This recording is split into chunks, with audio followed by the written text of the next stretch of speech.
It's showtime, y'all. I'm back with another video. Today we having a reaction video. We already know that. You guys, if you're new here, please like, comment, share, and hype this video up. If you like content such as drama, tea, or just like to hear somebody else's story, this is the platform for you. Don't forget to join the family by subscribing. And let's be clear, these videos are not my videos. I am reacting to these videos, and down in the description will be the person's channel for you to go check out more of their content. So you guys, just remember, hit that subscribe button, like, comment, and share this video, and help me get out into the algorithm. And if you are returning, y'all already know how we like to do it. Let's get started on today's reaction. Hey y'all, I think it's finally time I told my story. I've been keeping this in for a long time. This happened back in like 2019 through 2021. But yeah, as you see by the title, story time on how I randomly became paralyzed. Found in the street during my lunch break. Let's get into this video. This is some crazy shit, y'all. So I'm gonna have to do multiple parts because it is like a very detailed story. This was 2 years of my life. Like, this was major, and y'all can't tell because I'm in the car, but your girl is perfectly fine now. I can walk, no complications. I can walk, I can run. Man, God is good. That's all I got to say before I get into this. So it was a normal ass day at work. I worked at Chocolate Smoothie. If you're from the DMV, it was the Warrior Crossing one. You know. And I was at work, but I was like off. Like, I didn't feel weird or anything, but according to others around me who know me, they said I was off. I was extra clumsy, which I didn't think anything of it because I'm a clumsy person. So it was just like, oh damn, I'm really being clumsy. But when it comes to work, I'm never clumsy. So that's where it was like, But anyways, I was being really clumsy, and it got to a point where like I had dropped a smoothie order, and oh my god, I was so embarrassed. And my manager peeped, so she was just like, right, how about you go on lunch break? And I was like, all right, cool. And she told me like take a little extra time because, you know, she just peeped I was going through it, but I was good in my head, you know. So what ended up happening was I go on lunch break, and the last thing I remember is going on lunch break. So at this point, I have to tell y'all from other people's point of view, because for about 2 to 3 days I was unconscious. So I do not remember anything that I'm about to tell you. This is what people are telling me. What I'm about to tell y'all is gonna blow your mind. But a man found me in the street with blood coming out of my mouth, and it was dark and cold. He said I was shaking. He couldn't tell if I was having a seizure or if I was just cold, but he has said that he saw me and he didn't know what to think. Like, he just didn't know what was going on. But after he saw like multiple cars drive by, he was like, oh no, he had to turn back around. Because mind y'all, I was 15 years old. This happened in 2019. So people are really wild out here. You're gonna drive past a 15-year-old little girl on the ground, you see blood coming out of her mouth? Come on, y'all. Do better, society. Do better. Anyways, I did get to confirm this. Like, I saw the security footage because they were trying to figure out what was going on. A situation like this, what y'all gonna think automatically? I got robbed or something, like something bad happened to me, like, you know. Okay, so yeah, fast forward to being in the hospital. At this point, I wasn't waking up, so they declared me in a coma state. I'm not sure what you would call that. I'm in nursing school. I need to do better. Anyways, now I can get into the conspiracy on people saying that people in comas can actually hear their loved ones. That is so true, y'all. Oh my goodness, it made me cry. Like, I could hear everybody coming in, seeing like my limp body, and they were just like hysterical. They just instantly broke down, and I felt that. But being in a coma, it just felt like I was trapped in my mind. Like, it was so weird. I couldn't move, I couldn't talk, but I could hear everything. Like, it was super weird. I wasn't able to see towards like the end of my coma, but it's kind of a blur to me, honestly. But that was a really crazy experience. Like, honestly, I never want that to happen again. Honestly, I told my boyfriend, I was like, please take me off life support if I ever get to that point, because being in that coma really told me like, no, I can't do it. So at this point, my mom told me they had ran so many tests on me. Like, they did as much as they could with me being unconscious. And everything was coming back negative. Like, which was crazy because the results are showing one thing, but obviously my body is showing another. And we didn't even get into what happened when I woke up. So basically, my mom also told me that they were like pinching me at this point. This should have been the first red flag. I'm gonna make other parts regarding the mistreatment I faced in the hospital with this rare disorder because these doctors didn't know about it. So they tried to say I was faking and that I have I was really about to fuck this name up, so I had to look it up. But Munchausen syndrome, they tried to say I had that, which was absolutely ridiculous. Like, come on now. Why would I want to do that shit at 15 years old? I mean, some people do. I mean, that's the point of the syndrome, but I'm not one of them. Like, don't play with me. Anywho, I was left with bruises all over my body, like all across my chest, my arms, my legs. If you know me, you know I'm so ticklish. Like, so my mom told them that, and they were just like, I heard they were tickling me and everything, but nothing woke me up. They wanted to see if I was faking. Obviously, I wasn't faking. Like, come on. I did not have to be bruised up that much for you to know that I'm faking. And I really wish that we documented a lot of stuff more, but my parents were just worried about their baby. Like, that's how you know that's real love right there. We're not even worried about the money, worried about no losses right now. She was worried about me getting better. I missed her so much. Oh my gosh. But yeah, y'all, so I'm gonna tell y'all what happened when I woke up. So now I'm up. Lord, I screamed to the top of my lungs. Oh my gosh. Like, they were about to sedate me, but my mom said no. So I woke up and I was paralyzed, y'all. Paralyzed. I could not feel anything from my neck down. Like, I was just at work. So yeah, y'all, I'm telling them that, and they are like freaking out. They're calling all different specialists, like seeing who they could get to see me, because I'm a minor, you know. They take stuff like that so serious. And then the fact that I had blood coming out my mouth, they think I might have had a seizure as well. It was just a lot. Like, oh my gosh, y'all. At this point, I never mentioned that I got transported to a hospital that my mom was not fucking with, y'all. Oh my gosh. I'm not going to name drop, but this hospital is not recommended. Like, a lot of people know that if you go in there, you might not make it back out. So my mom was not having me being there, but because of my critical condition, it was like, how was I going to get transported anywhere else? Like, they had to get me to the nearest place. So y'all, I stayed there for about, I had to stay there for a minute because they had to run tests. So I think I stayed there for about 2 weeks. My mom was like fed up. She was like, we can continue elsewhere. But it also wasn't just my mom, y'all. The doctor started to be like, there's nothing we can do type shit, like, and trying to send me home, like trying to give me outpatient physical therapy and stuff. So that was crazy.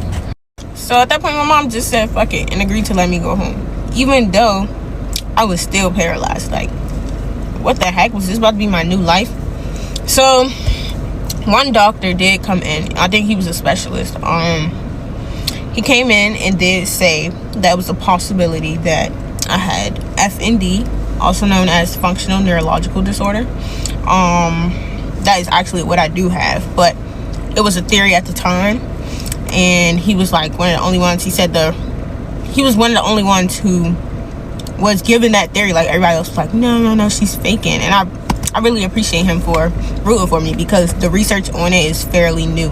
Like, the background on FND, it actually shows how people were getting sent to psych wards and stuff because they didn't understand it. Which I'm so glad times have changed, because imagine, like, I'm in the psych ward and I'm actually paralyzed. Y'all trying to make me walk. That's so cruel. Anyway, it gets even worse because I get home, right?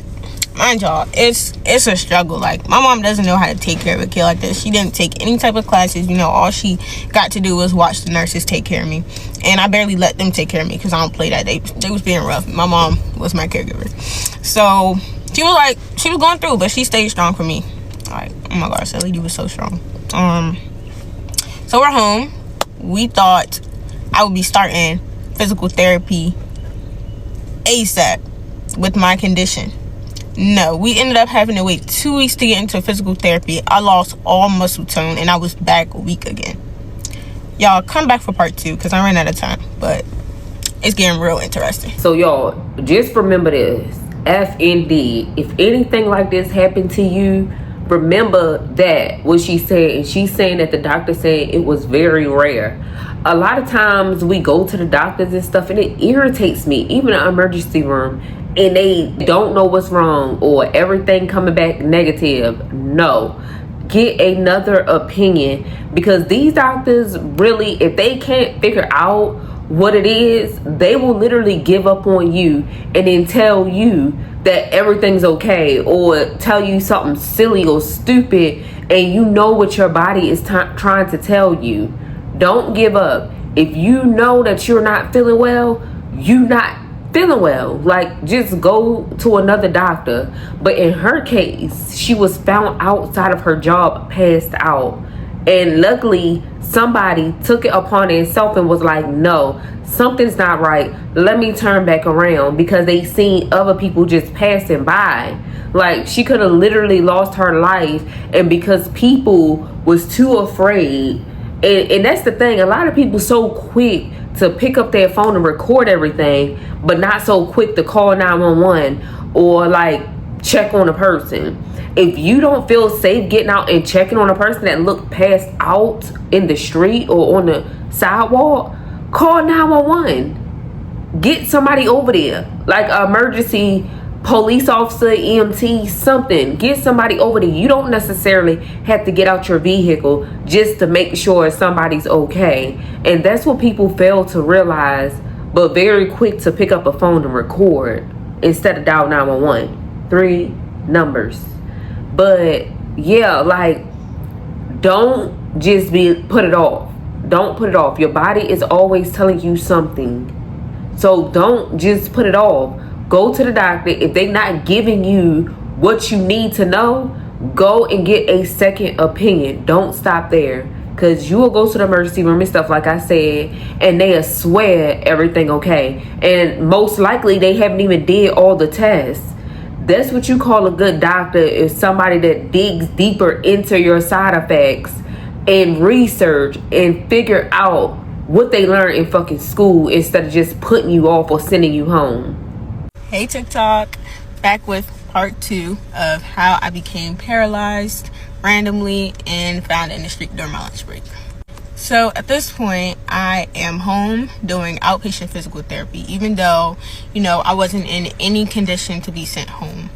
Y'all, I had no muscle tone. I was a completely healthy person who just became paralyzed. So now I'm home. My mom just said, fuck it, and agreed to letting me do outpatient rehab because something's better than nothing. So in order to be released from the hospital, I had to get a psychologist, psychiatrist, and a neurologist. 3 things that were very important. So my neurologist theory was that I had something called FND, functional neurological disorder, which is actually what I turned out to have. But at this point, we weren't sure if it was just that or any other genetic disorder, And I can actually point out that to this day, I still haven't gotten a genetic test. But I know that's something a lot of people have been telling me, like, oh, you should get, because, y'all, this is not even the only rare disorder I have. I have 2 rare disorders. But this video is only about one, FND. So yeah, I didn't mention to you all that I did do rehab in Washington, D.C. for a week. And this is what made my mom so pissed, because she's like, what is this one little week doing? Like, yeah, I was making progress, but not enough to be sent home with parents who don't have any experience with someone with my disability at this point. Like, and then they didn't send me home with a caregiver or anything. Like, it was really just my mom and, my family. So imagine the burden that it had on them. Now, at this point, this is like halfway through November, and, physical therapy is, making slight progress, but it's just not enough for me. Like, I'm still very weak and getting discouraged at this point. So I'm talking to my neurologist. Shout out to them, because they were amazing through this whole process. And they completely agreed that outpatient was not for somebody with my condition, that I needed to be in an inpatient rehab. So we ended up finding a really great rehab, and I love this place, y'all. Like, they were fully equipped for my disorder. I did aquatic therapy. They had like animal therapy, everything that a 15-year-old could use to help them get through, you know, such a tough time. Like, shout out to them. And I'm not trying to name drop any hospitals, because not everything is peaches and cream with these stores, and I don't got time for nobody reaching out to me. The first rehab that I was at for that week, I really didn't like it there. Like, it just made my experience even worse. One, because they were very old school. They didn't have a lot of modern equipment. So somebody with my disorder, it was just hard. Like, it made everything 10 times harder. Two, there was nobody my age there. Like, it wasn't a pediatric place in particular. Versus the second place I was at, it was a pediatric rehab. So, you know, better experience. So, more reasons for my mom to be pissed. We found out that it's super hard to get into an inpatient rehab when you're already sent home. Like, they were supposed to have me transferred while I was in the hospital, like they did to me the first rehab. And then I could have got transferred, you know, rehab to rehab. But no, they wanted to let me go because they couldn't do anything else for me. And I could continue outpatient, which is absolutely ridiculous. Like, if I can find a clip, I'm going to insert it so that I can show y'all, like, how I looked. Alright, so now it's just starting to hit the fan again. Just when we thought things were, you know, moving forward, no. I had another seizure on December 20th. And I say another with, like, hesitation, because we aren't exactly sure if the night I was found in the street I had a seizure. But after everything, the theory adds up. So leading up to the seizure, I kept telling my mom, like, I just felt weird. I felt sick. Like, I had a headache. And she gave me some headache medicine, you know, to get rid of the pain. You know, not thinking anything of it, because with everything I have going on, a headache is normal. So the medicine didn't do shit for me, y'all. Fast forward a few hours later, I take my walker. I'm like, Mom, I need to get some fresh air. I need to do something. So I'm walking around. I walk to the bathroom, actually, to splash some water on my face, like, wake myself up type shit. I don't know what's going on. Next thing I know, my body just locked and I drop. Like, it sounds funny, but it was horrific, y'all. Very horrific. Not all of my seizures I remember, but this one I really do, because I felt every muscle in my body tense up. It just felt like electrical waves. I don't know how to explain it. If you had a seizure before and you remember it, then you understand. But if not, that's the best way I could put it. So I'm guessing my mom heard the noise of me falling, and she ran in there and she just screamed like she was losing it. Like, oh my goodness. I hate when that happens. Like, now my mom didn't touch me because, again, she didn't know what to do. On the hospital, again, why release me into my parents' care when they don't even know what to do? Like, come on. So my stepfather comes in, turns me on my side. I guess, like, he knew what to do and everything. And he called 911. 911 instructed him what to do further until they got there. So, y'all, this is where I get pissed the fuck off. Y'all, I get to this hospital, right? They give me some seizure medicine, right?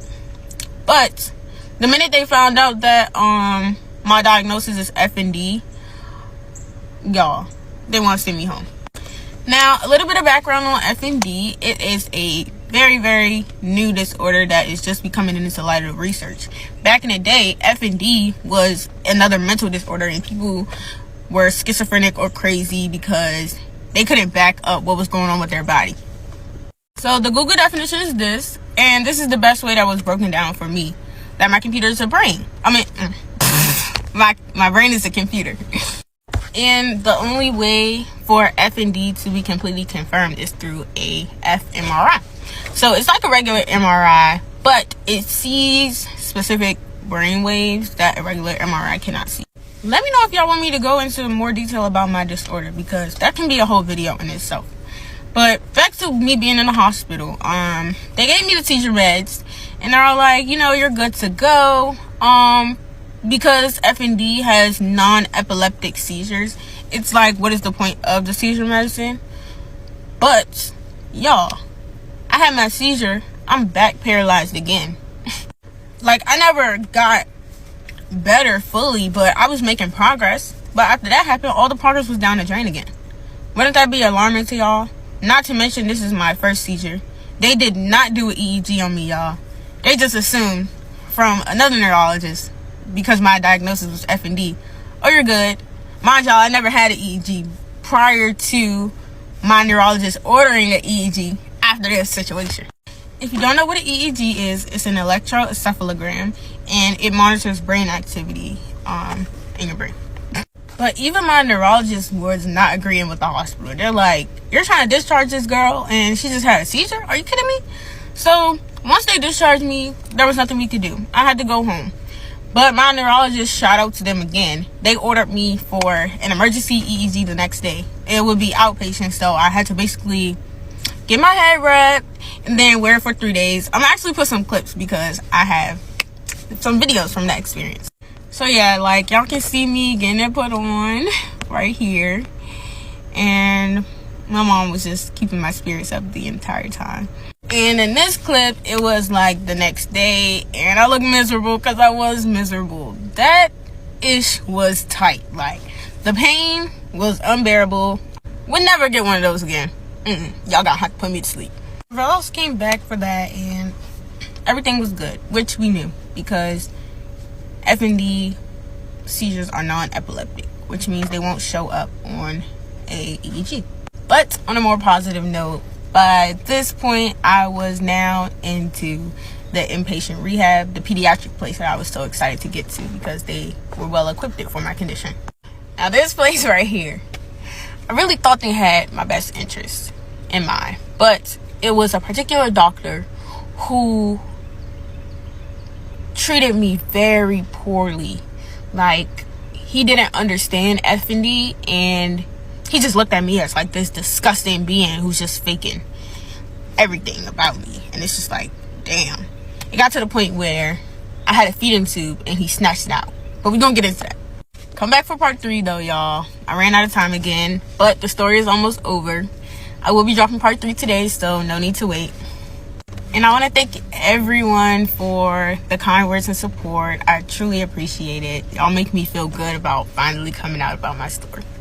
See, that's what I'm talking about. Even if they don't understand like the situation or the diagnosis that another neurologist, said, at least look into it. And y'all know, like, do an EEG. Like, order these type of labs that is in cahoots. If you think she's having a seizure, why not order a EEG? Why do the patient have to tell you this, or the first neurologist that said, like, look, don't send her home, this not right, if she's having a seizure, keep her? Why not keep her and do as many tests you can instead of just determining whether somebody's faking their sickness or not? That's just weird to me. And for doctors that don't understand it, they need to start teaching them these like unrare diseases so they know. Because you a doctor, a person coming in saying something's wrong, not everybody's going to be faking something. Look into it, research it. If you don't understand, send it to another specialist or something, not just send her home. And that's what's going on with these emergency room doctors. They like to be quick with it and send you home. Oh, go see your primary care physician. No, I'm in the hospital right now. Do an EEG right now. Like, what are y'all talking about? Like, she said she was going to do a part 3, but these videos was done in March of 2024, and it's like 26 now. So I didn't see a part 3 at all unless TikTok took it down. You know how they like to take stuff down from people's stuff. So maybe she did it and now it's gone or whatever. But yeah, I will drop down in the description and have her actual TikTok, so in case she wind up uploading a part 3 one day or something like that. But as of right now, like, no part 3. I'm glad that her mother and them stayed on, like the doctors and stuff took her to certain specialists, and I'm glad that she got the therapy and the rehab that she needed, because she's no longer like paralyzed or whatever. They finally realized her diseases and fixed it, or tried to create a plan for her so she could be able to walk again, and it looked like that it worked. So her neurologist was definitely on it, her neurologist was not playing. And you guys, this was what I'm talking about. A lot of times it's good to hear somebody else's story and their experience, and maybe it could just help you out. So if you're having any type of symptoms like being clumsy or anything like that, and or you in the stage where now you can't feel your legs and you in the hospital or anything, this should be one thing that you mention to the doctor and get these tests done, because somebody had to go through it for the doctors to realize this is a thing. So, you know, maybe her story can help somebody else out. You guys, drop down in the comment section what you think about her story. Have you ever been in a position where you knew your body was trying to tell you something and the doctors was not having it and telling you all the tests that they did was negative? I have, and no motherfuckers is bullshit. Like, these doctors will do anything to get your ass out of there and go to the next person, and then hurry up and quickly send you a bill when y'all didn't even fix what the problem was. Y'all said y'all didn't even know. Like, what are we going to school for years and years for? I'm confused. Do your research. But nevertheless, drop down in the comment section what you think about her story, or tell a time when you had an issue like that. If you are new here and you like drama tea, or just like to hear somebody else's story like today, drop down and subscribe with that subscribe button. Join the family by subscribing, liking, commenting, and hyping me up. And also come back. And if you are returning, thanks for watching. I really appreciate you guys. Like, comment, share, and hype me up also. And I hope you all have a blessed day. Peace.